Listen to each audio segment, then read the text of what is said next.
Good morning and welcome, special families. This is Crystal Sanford of Sanford Autism Consulting. I'm your autism and IEP advocate here in California. I work with families to help you persistently pursue what your child deserves at school.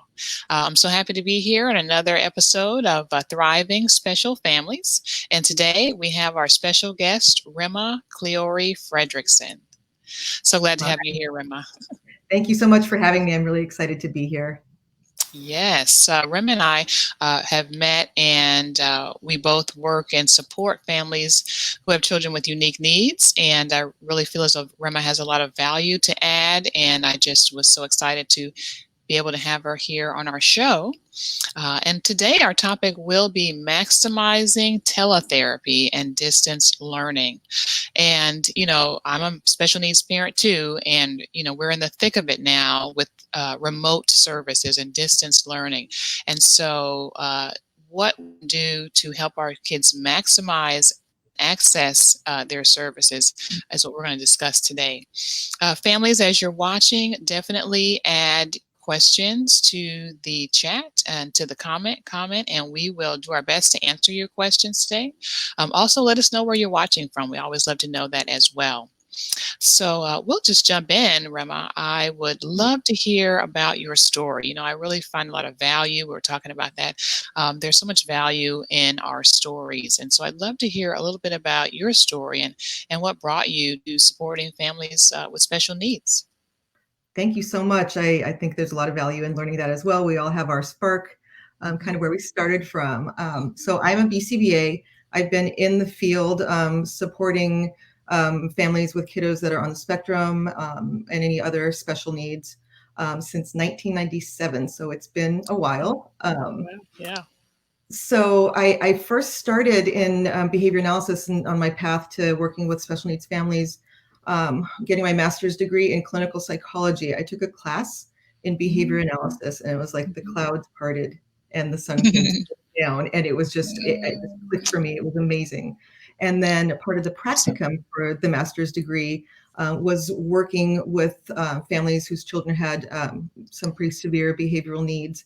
And I just fell in love with it. It was so wonderful to see these families, that were struggling so much, to be able to help them learn the skills they need to teach their children, how to access the environment, how to request items, and seeing the transformation is just the most rewarding thing I've ever done.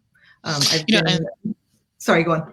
I was just going to say, I hate to interrupt you, but that's amazing. That could have been you could have had more of like a flight or fright response. You could have said, "Oh, this is definitely what I don't want to get into," or "Wow, you found it to be a passion that you really enjoyed working with these families."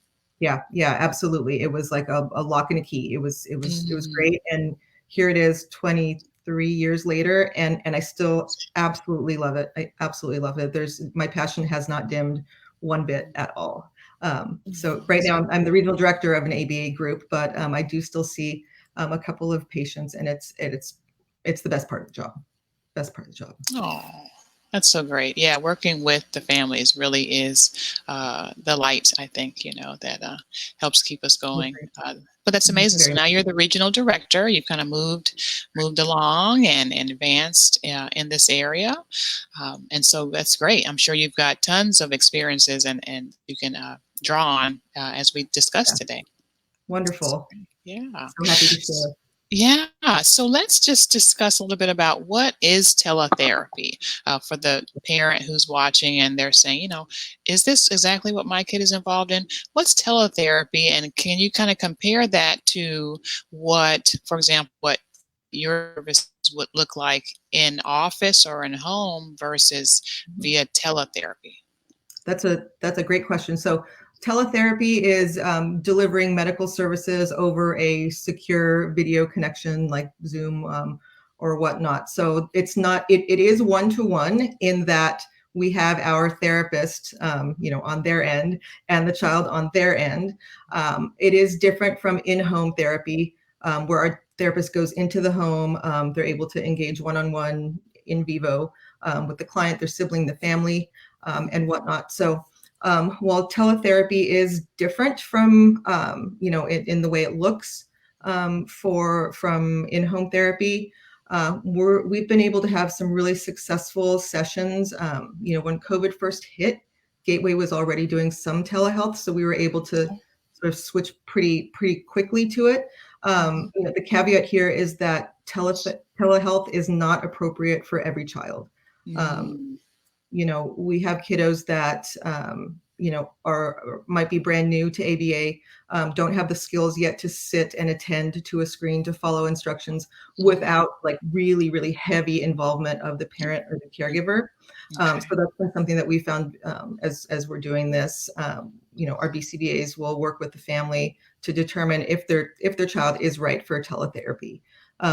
When it comes to school districts, we're working with the districts to provide like an in-home support for a child that is doing distance learning. So in that context, we're able to be in the home and assist the child with those attending skills and, on working on all of those IEP goals. So, a teletherapy and in-person are very different, but we can target some of the same things.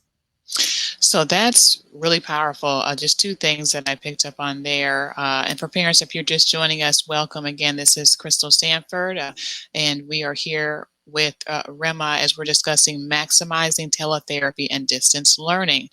Please feel free to add your comments, and we do our best to answer those questions as we go along the way. But two things that I picked up on. One is that, you actually said that there are for some children, teletherapy is not appropriate. Wow. I have not heard someone say that and articulate that so clearly. So thank you for saying that. And thank you maybe on behalf of a lot of parents who feel like, wow, this is what I've been seeing in my kid, and now I can feel like it's okay. Right. And it more specifically teletherapy ABA. Okay. For other types of medical care, Sure. it may be different, but for Sure. ABA specifically, we've been able to make these Zoom sessions really engaging for children and to be able to work on some of those same skills that we were working on in person. Our BCBAs have created online games, stimuli to use online, and our therapists are, mostly younger, so they're very tech savvy. So they really enjoy getting on Zoom and working on these. They're flexing basically a new muscle when they're learning how to provide effective therapy over telehealth. So that's been really awesome. And I would say probably the best thing about it is that we're able to reach families that are not yet ready to resume in-person services due to COVID concerns. So that's been really wonderful to continue to serve those families as well. That's wonderful, kind of respecting people and the space that they're in and their specific situations. But sounds like teletherapy is a good option for certain kinds of kiddos. Absolutely. So another question is, what can parents do to help their child maximize accessing these teletherapy services? That's a really great question. There are quite a few things parents can do. Again, it depends. Some kids can just go to the computer, sit down, log in, and be ready to go. For other kiddos, it might take a little bit more of structuring on the parents' part. So, one of the biggest things is the planning and the prepping. For school or for a distance learning school or for ABA therapy, setting up an area in a room that has all of the materials that you need. So, maybe the calendar on the wall, maybe tape out the floor to make an area where this is your ABA time or this is your school time. When you're within this little area, this is where you're doing all of your schoolwork or your ABA work. Just to sort of have it approximate being a regular school session or a regular ABA session. Using things like those visuals can be really helpful to kiddos to be able to stay focused and to know how long they're going to be there. Timers and whatnot. Of course, if your child has really fantastic receptive skills, talk to them about, okay, well, we're going to be you'll be doing your therapy from this time to this time. As soon as you're done, they can coordinate with the therapist to have the child be working for something special. once they're complete, once they've completed their ABA session. But ABA should be fun. For our sessions, we are having fun. We're playing games. This kind of mirrors what we do in person. We're very, very naturalistic. ABA should be fun. We should be learning skills and contexts. So we're able to transfer this from our in-person sessions to our telehealth therapy sessions. So that's great. I mean, ABA should be fun. I think that when you're interacting with kiddos, be it ABA or speech or OT, it's got to be engaging. You've got to get a kid's buy-in, and Absolutely. even more so as they get older, and you're continuing in services, So, and I like the example that you gave of literally giving that visual of taping out the floor so that kids know in this space, that's what happens here. I love that. So many of our kids are so much more visual. So absolutely, yeah. So I mean, visuals could almost be magic. For a child that's having a hard time understanding, how long they have to sit and complete work or whatnot, you can use a token board so they know 5 more responses, then you get your break, or you get whatever it is that you're working for, or a timer. For distance learning, kind of simulating a bell, like how bells ring at school. So the parents can set up a timer with regular alarms to go off. So it's kind of hands off on the parent's part. That makes things easier for a parent, that might be working at home, like people have to work, but your child is home doing distance learning for school or doing their ABAs. So providing them with as much like prep support and visual support will get your child, you'll get much better results than if you just like, here, sit on the couch or sit at the dining table or sit where you do other activities, right? We want to make sure this is clear. This is where you sit to do this. And when you're out of here, you can do whatever you want because you're home. Wow, that's very good. That's wonderful. And again, families, if you're just joining us, feel free to let us know where you're watching from and add your comments as we go along the way. We'll do our best to answer your questions. And another question is, what about a child who is struggling to engage? Maybe they've been attempting to work with ABA via teletherapy and in school, and just in general, they are so over Zoom. What are your tips for those parents? That's a really great question because Zoom fatigue is real. Everybody has it. So for our ABA sessions, it always goes back to, is this appropriate for this kiddo? And if it is, are we being engaging enough for the child to want to attend? Which is really no different from if we were in person.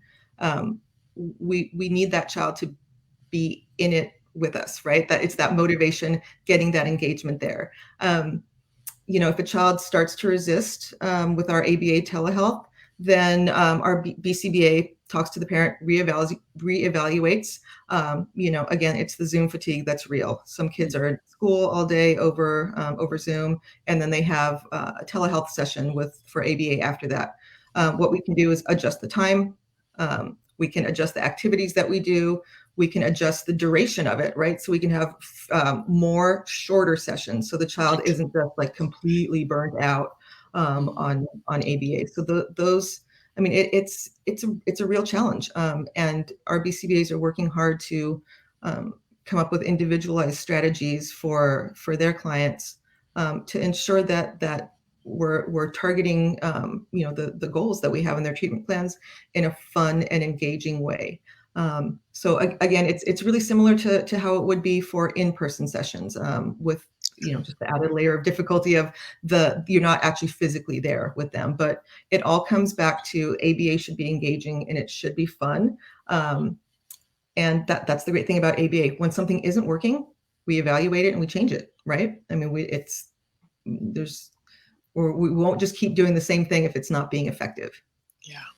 That's wonderful. I wish IEP teams would take on that same mantra and have that same perspective. As I support families as an advocate, I often find that we're on the hamster wheel and we're just running and doing the same thing over and over and not seeing progress. And so that's one of the beautiful benefits of ABA is I you're about agree. behavior, and you're all about monitoring and working towards specific goals and keeping track of data. So that's great. In a Absolutely. way, that's naturalistic. That's what I like about your company, but that's naturalistic, it's fun, that is engaging to children at the same time. Right, right, exactly. And I So, think for, if your child is struggling with distance learning, then I would encourage families to work with an advocate such as Crystal, um, if they feel that their child isn't benefiting from distance learning. mhm. The other thing that I forgot to mention and that I heard you say was that school districts are actually working with companies like yours to Mhm. help provide support to kids in home. Is that right? Yeah, that is right, and we're providing kind of a lot of varied support.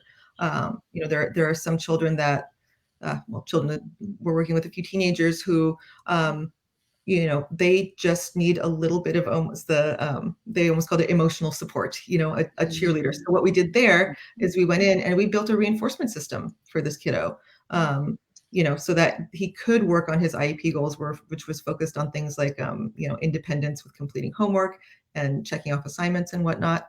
And then we're also working with the littles, some really little kiddos, and we're able to be with them, typically side by side. But as we start to fade ourselves out, we want to sit more behind them so they're not um, relying on the visual cues of us being there, right? Like we don't want the child to look at you for a prompt. Right. So that's part of sort of encouraging independence. So that's amazing. So yet another way to help our kiddos be more successful through distance learning, and it sounds like children of all ages as well. Correct. Yeah. Yeah. Yeah. Have you seen anything specific in the ways of supporting our older kids? As you know, as we talk about all ages, middle and high schoolers, Hmm. they may still have some challenges. There could be just the navigating of all these multiple platforms and such things. That can be Right. an issue. um, missing their friends or that social interaction that can cause some behaviors.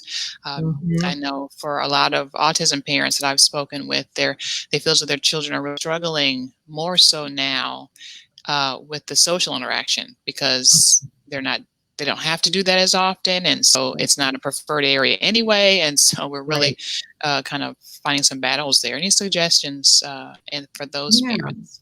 Yeah, we're seeing both actually.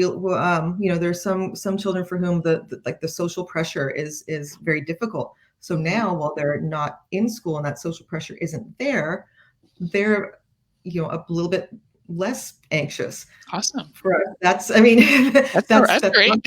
we want them to learn how to be social during Yes. these times that are, where you cannot be face to face, Mhm. and for things like texting, emailing, Mhm. Mhm. FaceTiming. Mhm. Our BCBAs have incorporated some of these goals in for our older kiddos, the ones that, especially that are missing friends, Mhm. that are having a hard time with not socializing. Mhm. Um, as we're in elementary school and high school, especially, the socializing becomes such an important thing. So Yes. again, always evaluating and seeing like what are the needs of this kiddo and this family right now. And we found that during COVID, things like social communication, learning how to text, learning how to use FaceTime, are really important. And not just learning how to use those platforms, but um, how to read into a text, right? Because it's simply a Mhm. text, Mhm. and it can be difficult to sort of suss out the intention or the meaning of what the person is saying. So that's given us a good opportunity to teach a skill that is. I mean, at this point, texting is a life skill. Um, Yes. It's for true. those, That's where we've yeah, come to. yeah, yeah, exactly, exactly. That's awesome. Can you point us to maybe a success story that you or those that you've worked with have experienced with teletherapy? Absolutely. So we have one kiddo. He's fairly little. He's in kinder, and when I evaluated him, I thought, this child will do well with some support.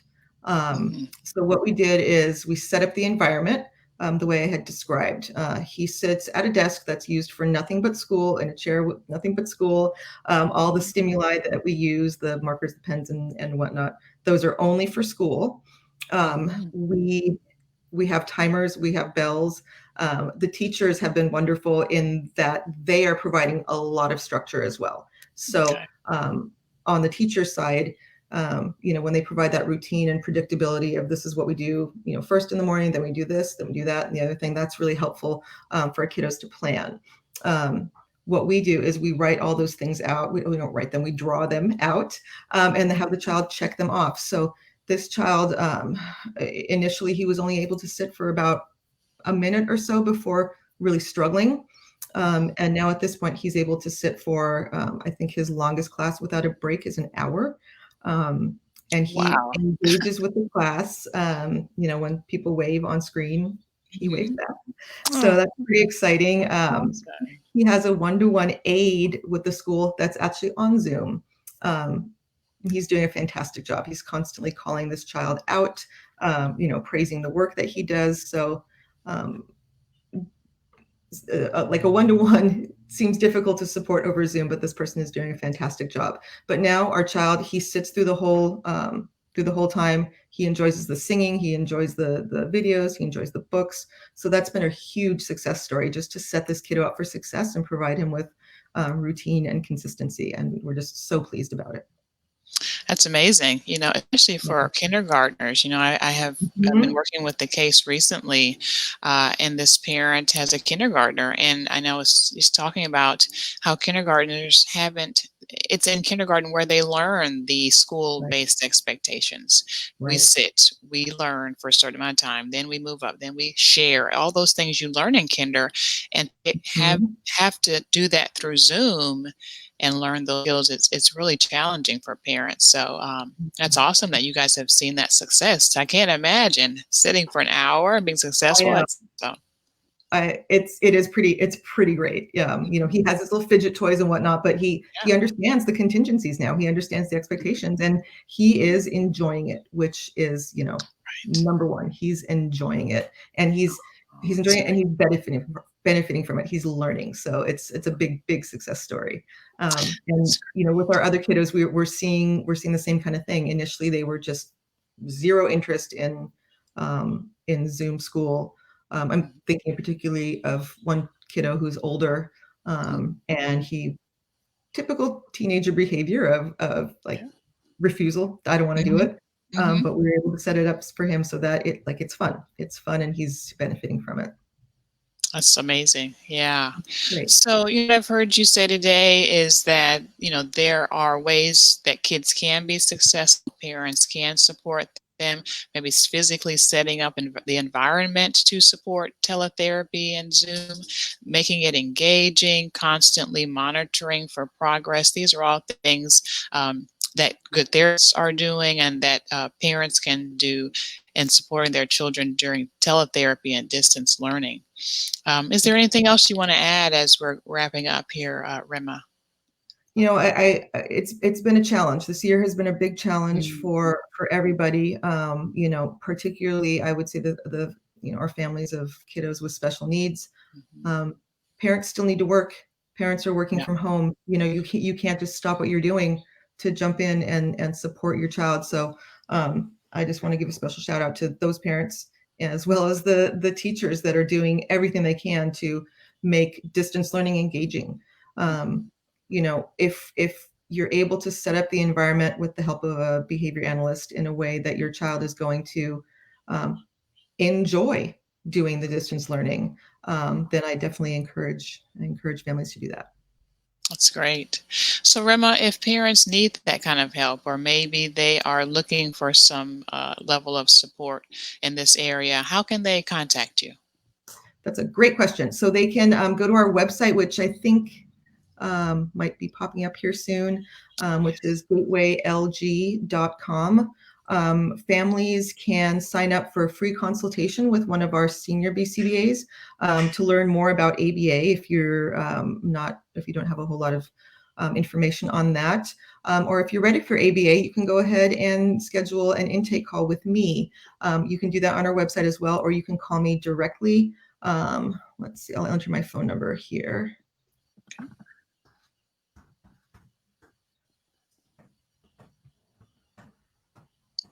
And if Email. perfect. Proofread. Yes. Okay. All right. So I put my phone number and email into the chat. Okay, perfect. Awesome. And I'll make sure that that's visible for all of our families. Thank you so much. Again, we're so happy to have here to share with the families in regards to maximizing teletherapy and distance learning. It's possible, it's challenging. Like Rima said, Yeah. times are tough for all of us, especially for our families who have children with unique needs. And so, if you're looking for help and assistance, feel free to reach out to Rima. If you're having some challenges with your child's IEP, you need someone to review that with you, you're looking for an advocate or another pair of eyes to look over your IEP, feel free to reach out to me at Sanford Autism Consulting. Again, this is Crystal Sanford and Rima here, and we're so happy to be here supporting families. Thank you so much, and everyone have an amazing day. Thank you so much, Crystal, for having me on. I really, really enjoyed it. Oh, thank you. Talk to you soon. Bye.